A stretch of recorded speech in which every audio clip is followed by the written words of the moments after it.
Hello guys, welcome to my YouTube channel. Today we will discuss Dr. Faustus by Christopher Marlowe in this video. दोस्तों, English literature में कुछ ऐसी stories हैं जो वाकई में बहुत ग्रेट हैं।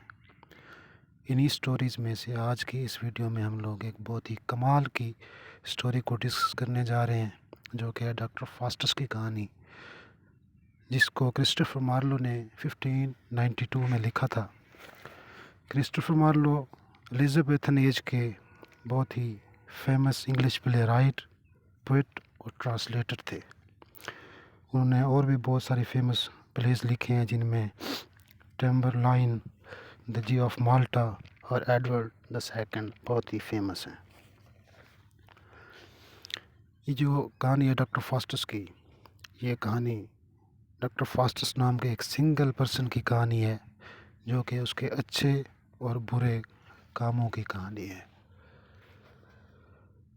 शुरू करते हैं एक सिंगल आदमी की बायोग्राफी, जिसने टाइम से पहले ही अच्छी खासी पढ़ाई लिखाई कर ली, नॉलेज गेन कर ली, और फिर वो कैसे अपने इस नॉलेज को गेन करने के लिए पागलपन में काले जादू के चक्कर में पड़ गया, और उसकी ज़िंदगी का सूरज कैसे इन काले जादू के चक्करों में डूब गया।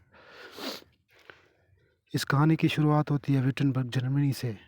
डॉक्टर फास्टस नाम का एक बहुत ही पढ़ा लिखा आदमी अपने आप में ही बात कर रहा है। इतना कॉन्फिडेंट होकर वो बोलता है कि उसने सब कुछ पढ़ लिया है।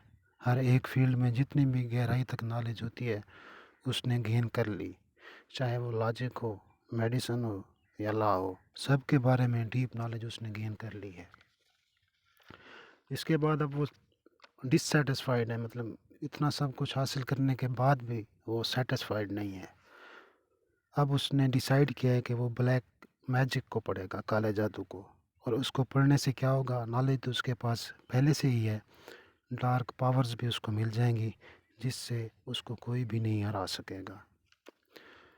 तो उसने अपने एक सर्वेंट, जिसका नाम वैगनर होता है, उसको अपने पास बुलाया और उससे वेल्डीज और कॉर्नेलियस के नाम के दो आदमियों को बुलवाने के लिए कहा। ये दोनों मैजिशियंस हैं और उसको काला जादू सिखाएंगे। वो लोग इस नॉलेज को उसे थोड़ा फास्ट गेन करने में मदद करेंगे।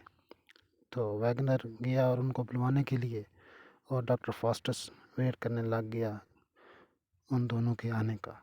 तभी उसके सामने दो एंजल्स आती हैं डॉक्टर फास्टर के सामने। एक गुड एंजल होती है और एक बैड एंजल या इविल एंजल होती है।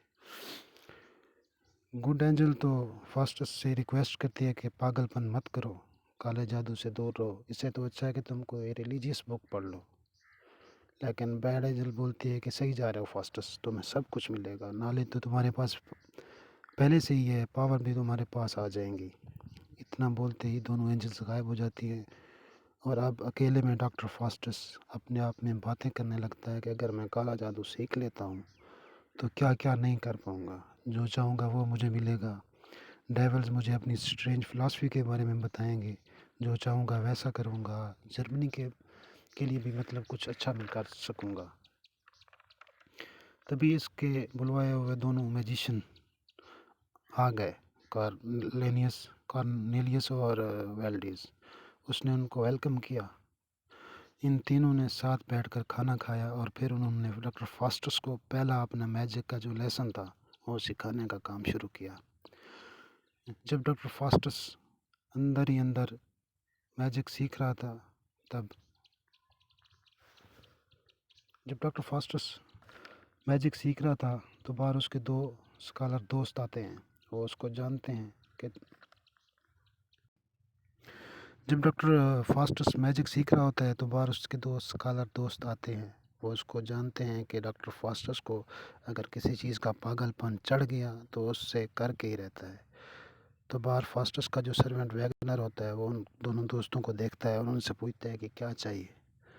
तो वो उससे पूछते हैं कि हमारा दोस्त कहाँ है। तो वैगनर फिर उनका मजाक बनाते हुए कहता है कि तुम्हारा दोस्त ब्लैक मैजिक सीख रहा है।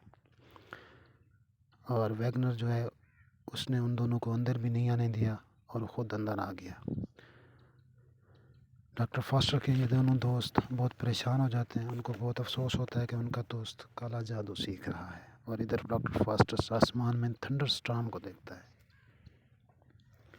और सोचता है कि कैसे डेविल्स को अपने पास बुलाया जाए, काला जादू करके कैसे उनको अपने ताबे किया जाए।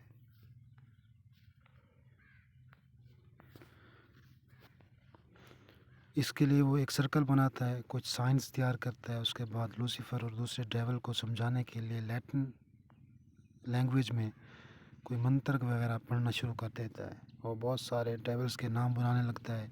और इन्हीं डेविल्स में से एक डेविल था मेफिस्टोफेलिस। वो इसके सामने आकर खड़ा हो जाता है। उसकी शक्ल बहुत ही डरावनी होती है और डॉक्टर फास्टर उससे डर जाता है और उसे कहता है कि तुम यहाँ से चले जाओ और अच्छी सी कोई शेप लेकर मेरे पास वापस आओ। मेफिस्टोफेलिस ये बात सुन के वापस चला जाता है और अपनी अच्छी शेप लेने के लिए। और यहाँ पर डॉक्टर फास्टस जो होता है वो खुशी से पागल हो जाता है कि डेविल मेरी बात मान रहे हैं। थोड़ी देर बाद मेफिस्टोफेलिस वापस आता है और डॉक्टर फास्टस से पूछता है कि तुम्हें मुझसे क्या चाहिए, तुमने मुझे क्यों बुलवाया है यहाँ पे। तो डॉक्टर फास्टर उससे बोलता है कि रुको, थोड़ा वेट करो ताकि मैं सोच सकूं कि मुझे तुमसे क्या चाहिए और मुझे तुमसे क्या काम करवाना है। लेकिन मेफिस्टोफेलिस बोलता है कि नहीं, ऐसा नहीं है, मैं तुम्हारे आर्डर का ताबे नहीं हूँ। मैं वही करता हूँ जो लूसीफर मुझे करने को कहता है। मैं लूसीफर की परमिशन से ही यहाँ सारे काम करता हूँ।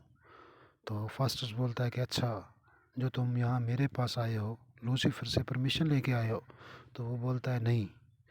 तो डॉक्टर फास्टर बोलता है कि क्या फिर तुम मेरे काले जादू की वजह से यहाँ आए हो। लूसीफर बोलता है नहीं, सॉरी, मेफिस्टोफेलिस बोलता है नहीं। तो फिर कैसे आए हो।